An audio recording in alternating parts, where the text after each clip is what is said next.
오늘 서울경제 2025년도 12월 11일자 기사입니다.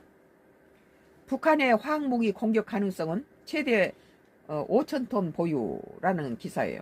썬가크루스 나의 정치 코멘트 하겠습니다. 북한이 화학무기를 5,000톤 정도 보유하고 있다는 거예요.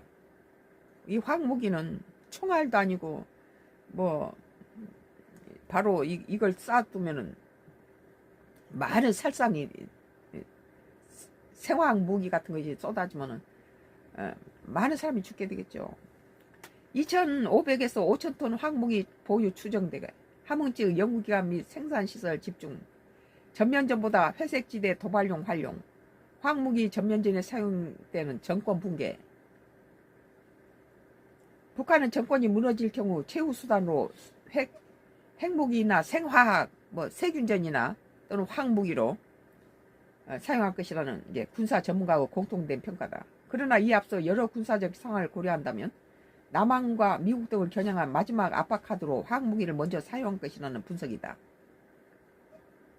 요새 현대전이 드론이라든지 이런 생화학 무기라든지 그런 것들이 지금 북한은 과연 유사시에 화학무기에 공격에 나설 수 있을까? 그보다는 북한이 화학무기를 얼마나 보유하고 실전 운영 능력이 있는지 궁금해진다. 이와 관련한 재미있는 보고서가 있다. 지난 2022년 한미 싱크탱크인 미국 랜드 연구소와 한국 아산 정책연구원은 북한의 생물 화학무기에 관해 분석한 공동 보고서에서 북한 특수부대가 에어로졸 분사기를 이용해 살인 독가스를 수도권에 살포할 가능성이 있다고 우려했다. 수도권에 인구가 많잖아요. 거기다 살인 독가스를 뿜어대면은 그 많은 인구가 다 죽죠.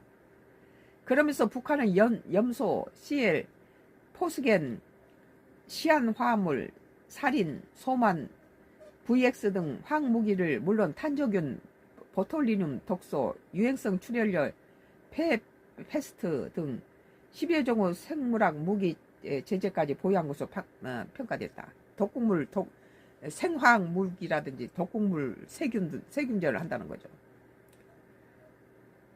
특히 보고서는 북한은 2,500에서 5,000톤의 생화학 무기를 보유하고 있는 것으로 보인다. 이런 무기들은 탄도미사일이나 무인기, 드론, 특수작전부대에 의해 살포될 수 있다고 본다. 그래서 남북이 좋은 관계를 유지해야 되는 거예요. 서로 적대시하면 이런 거 막 갖다 던지면 어물풍선 보내듯이 그렇게 된다는 거예요. 군사 전문가들은 북한이 화학무기 제조 기술은 1954년 중국 소련으로부터 전수받은 것으로 추정하고 있다. 실전 측면에서 방사포와 항공기, 탄도탄 등을